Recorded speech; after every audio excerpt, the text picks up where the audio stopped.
इस खबर के प्रायोजक हैं Ruchi organics limited and ISO certified company, Sarojini Nagar, Kanpur. Ayodhya को, काशी को, मथुरा को, प्रयागराज को संवारा है, सजाया है।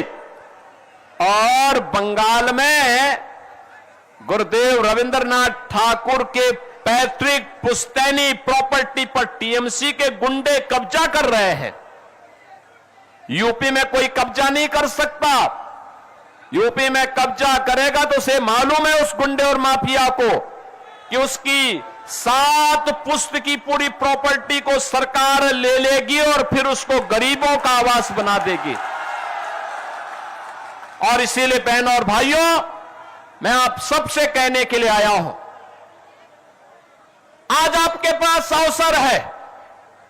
अभी कल पहले चरण के चुनाव होने हैं और जो मैंने बंगाल के अंदर बहार देखी है, वर्तमान में जो उत्साह देखा है, परिवर्तन के प्रति जो एक लोगों के मन में एक हृदय की उद्गार देखने को मिला है, मैं कह सकता हूं पहले चरण के होने वाले चुनाव में 80% सीटें भारतीय जनता पार्टी जीतने जा रही है।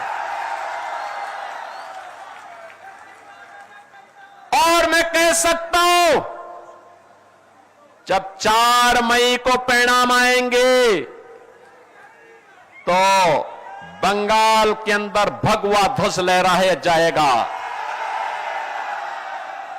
बंगाल का अंधकार समाप्त होगा।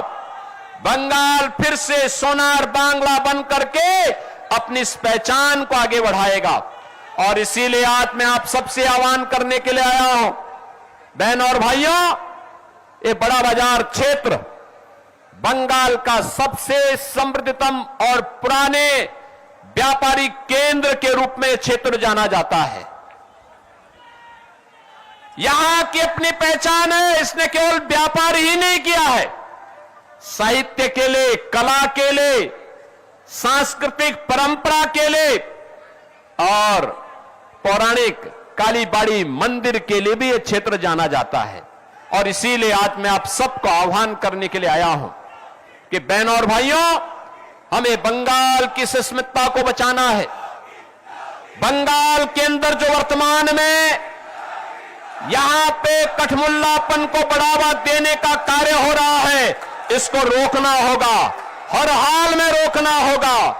और इसको रोकने के लिए आपके पास भारत के लोकतंत्र ने जो ताकत दी है, इस ताकत का इस्तेमाल करिए, इस ताकत का सही इस्तेमाल करिए। याद करिए, इसी बंगाल की धरा पर डॉक्टर श्यामा प्रसाद मुखर्जी का जन्म हुआ था और डॉक्टर श्यामा प्रसाद मुखर्जी ने आजाद भारत में एक नारा दिया था, एक देश में 2 प्रधान, 2 विधान, 2 निशान नहीं चलेंगे, नहीं चलेंगे। याद करिए, भारत की आत्मा पर प्रहार किया था कांग्रेस ने धारा 370 के माध्यम से। और डॉक्टर श्यामा प्रसाद मुखर्जी जो भारतीय जनसंघ के संस्थापक अध्यक्ष थे, उनके सपने को साकार किया है प्रधानमंत्री मोदी जी ने। प्रधानमंत्री मोदी जी ने साकार किया है।